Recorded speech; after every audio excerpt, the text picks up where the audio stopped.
How's it going, tankers, and welcome back. In today's tank review, we're going to be looking at the Hellcat.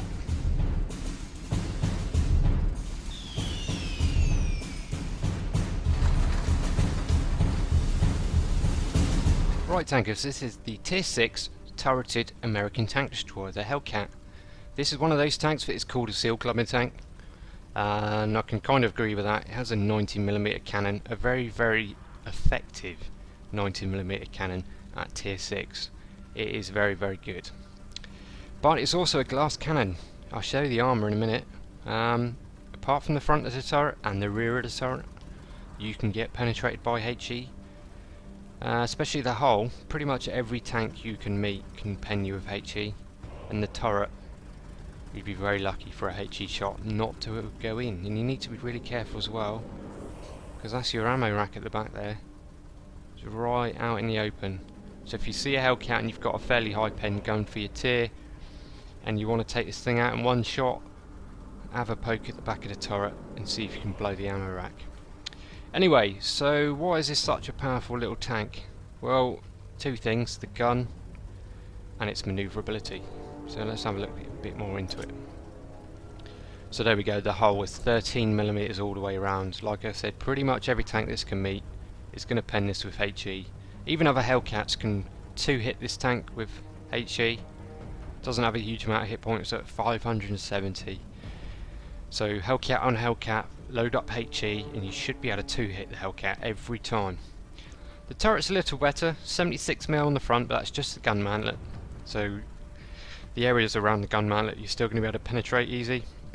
The back of the turret's 127, but that's where your ammo rack is. So you still don't want to be exposing the rear of your turret thinking you're going to bounce, because if it does go in, there's a good chance it's going to pop your ammo rack. And the sides of the turret, again, 32mm, is fairly well angled, but tier 6, 7, 8 tanks can pen that with HE. No problems. So on the basic stats then, like I said, 570 hit points, that's not a huge amount for tier 6. Especially some tier 8 tanks you're going to meet, you're going to be able to one-hit you with AP. Speed limit of 72 kilometers an hour, and when you get this thing fully upgraded it will get to that top speed fairly rapidly, and downhill I've had this thing up to nearly 90 kilometers an hour. Obviously it will drop down a little bit going uphill, but it's 460 horsepower, gives it well over 20 horsepower per ton specific power. Chassis rotation is okay at 30 degrees a second, but what is a massive letdown is the turret rotation at 16 degrees a second. And you might not realise how bad that is, but say you're stealthed in a bush with your camo net up and a light tank whizzes past you. If your turret rotation can't keep up with him, if you want to take him out, you're going to have to move your tracks, which means taking down your camo net and possibly getting spotted. But enough of that anyway. Right, so the 90mm gun has a rate of fire of 7.5 rounds a minute. That is not bad actually. If you think most tier 8 mediums will have a 90mm gun, have a rate of fire of 8 rounds a minute. So you're basically almost up to the DPM of a tier 8 medium tank, so it's not bad at all. The upgraded turret has a view range of 370 meters, so you will require binocular telescopes with this tank if you want to make the most of your camouflage value, which is above average, and it does work really well. With my crew setup, camouflage net and the camouflage paint, I've been able to sit out in the open on Sand River with my camouflage net deployed and fire at higher tier tanks down to 300 meters before I've got spotted, and that's not in cover. So if you're on another map with lots of cover, you may be able to fire down to even shorter ranges. Anyway, that's enough about that bit. Let's go into the tank, have a quick look at the packages. So the stock tank is like any tank, it's pretty poor. You have the crap turret as well, so you're even more of a glass cannon. Gun's okay, you will do some damage. You're going to need a fair amount of premium ammunition, including for this 2 slots as well. You want to carry a fair bit of premium ammunition. But at this stage you get the nice turret, so the better view range. But when you get to the top, it really makes this tank. You get the nice turret, you get that 90mm anti-tank gun with decent penetration, the decent engine and a decent radio. And this thing really starts to turn into more of a, I don't know, a light tank with a punch that can hide in bushes, if you know what I mean. Let's have a quick look at stats. So there we go, 460 horsepower engine, 7.5 rounds a minute. Standard AP pen is 160. That's okay for tier 6. And 240 alpha damage. That's pretty good for tier 6. These premium APCR rounds go up to 243 millimeters of pen with the same alpha damage. That is ridiculous for a tier 6 tank to have that much, and it's pretty much in a tier 6 game that is pay to win, and most tier 7s you don't need it for. And in a tier 8 game you're going to be able to deal with things like IS3s quite easily. The next two stats are what are the most important, pretty much. The accuracy is 0.34, that's not bad at all, but the aim time is 1.7 seconds, meaning you really don't need any equipment to improve that, so you can save the slots for other bits of equipment to make you more stealthy. I spoke about the track traverse, that's okay. The track traverse we spoke about, which is appalling, but the view range is okay, and the signal range is pretty decent. Right, so I talked about crew skills, so I'll show you what I chose. I don't have a huge amount on this crew. First one you want, and you most definitely need, because you just really can't take it in this tank, is 6th Sense. Always make that your first choice for this tank. I went for Brothers in Arms as well to bring up all my major crew skills, but what I found worked the most, I did chop and change for a little bit. I went for Camouflage, to reduce your, well, to increase your camo rating actually, to make you more stealthy, and Muffled Shot. That stops you having a bit of a spike in your, well, a bit of a dip in your camo value when you fire. So between these two, the Camouflage Net and the Camouflage Paint, like I said, been down to about 300 meters firing at higher tier tanks without any cover, and they haven't been able to spot me. And as you see, I'm training Snapshot just to improve the accuracy when I'm turning the turret. But I might change that out for Green Thumb just to be even more stealthy, just to be even more of a little bugger. And that's what this tank is. And that is why a skilled player can make such good use of it. Alright, just show you the equipment I chose. Seemed to work. If anybody else uses a different layout, please let me know in the comments and let me know your reasoning. I might even change mine. So as I said, Camouflage Net, that increases your camo value so you can stay more stealthy. Binocular telescopes, base view range is 370, so coated optics just, it really isn't enough. And a medium caliber tank rammer just to increase your DPM. And that seemed to work pretty good for me. Right, so there we go, we had a quick look round the tank. Time to see a little bit of gameplay and see why this tank is so devastating.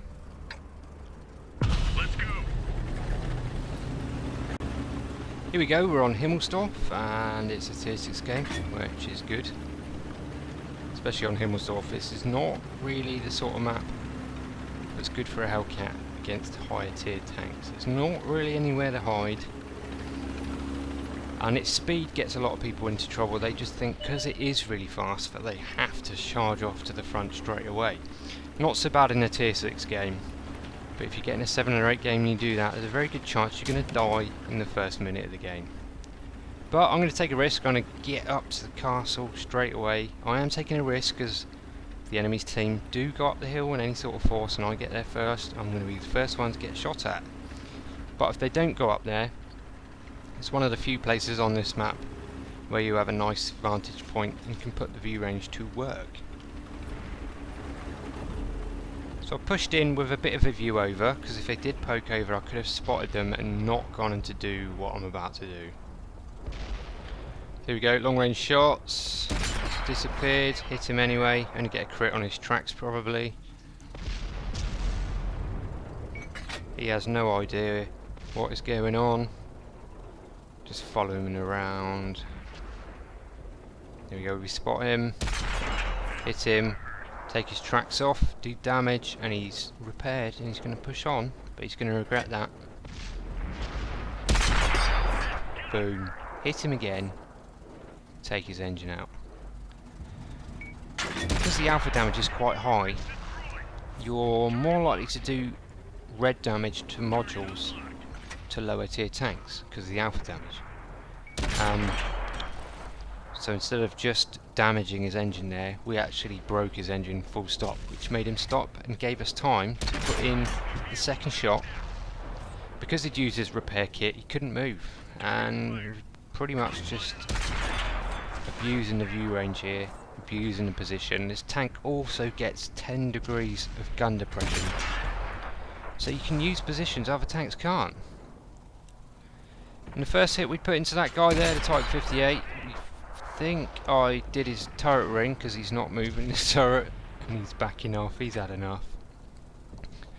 That is so annoying when you're in lower tier tanks, especially when you first start playing the game. You've got poor crews, you've got no equipment because you can't afford it, and the people that have been playing the game for a while, they've got a full loadout of equipment on their tank and they're just firing at you without you even being able to spot them, and it can be a little bit unfair, but that's why you can play the game, or if you've played it for a bit longer.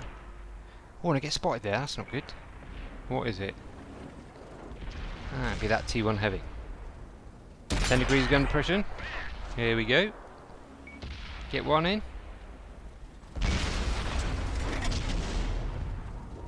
Gotta be a little bit careful. The T1s do have really, really good gun elevation. We've definitely left him a one hit for the team now.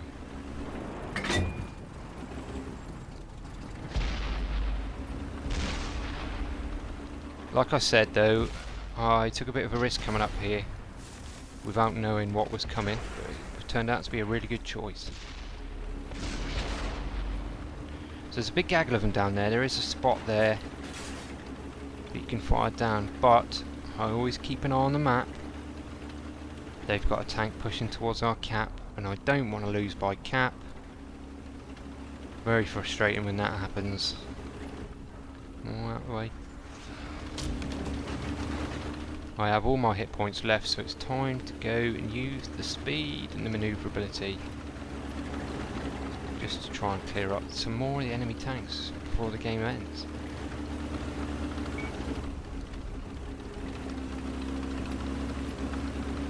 So look at that speed, we're down here already. What is it? It's a Nazor and he misses his first shot. I don't fire because the aiming circle blooms quite a lot.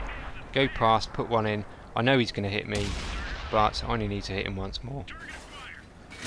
So I took some damage there, but I think it was worth it, especially in the late stages of the game. Maybe I could have rammed him, but I don't know if I'd have taken more damage in the ram than what I would have done from the one hit he put into me. Don't know. And this is where that speed counts. Unfortunately that guy was looking the right way, so he gets one in. So we lose some more health there, but we take down the kill. So there's one heavy alive halfway across the map. Do you reckon he'll be dead by the time I get there? What do you reckon? This thing is a right speed machine, but there's no way the other 5 players can't do any damage to him, is there? Gave you 2. Meep meep, coming through.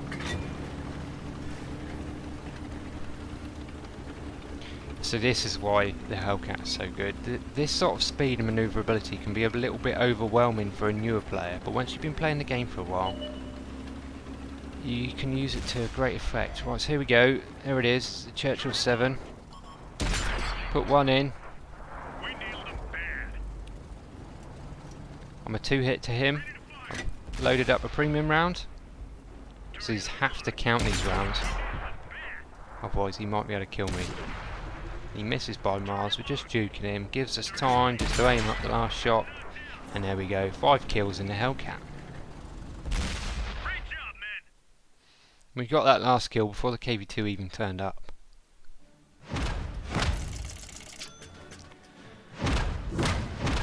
So nice amount of experience, not a huge amount of silver. I did fire a couple of premium rounds, so it doesn't make that good silver this tank, but picked up the high caliber and a mastery 1, 5 kills and 2,731 damage. Not bad at all. Right, there we go tankers, the M18 Hellcat. It is a very deadly, very stealthy tier 6 tank destroyer. if you like to play tanks with armour, then this is probably not for you. But if you like sneaky fast tanks with a really punchy gun, then this is right up your street. If you're struggling to play the Hellcat, do not be fooled into using the speed at the start of a match. In every situation you really need to look at the map, decide where you're going to go, look where your team's going. You don't want to get left hung out to dry with no team support when you have literally no armour and not many hit points, but overall a very strong tank. Right fellas, hope you enjoyed the review.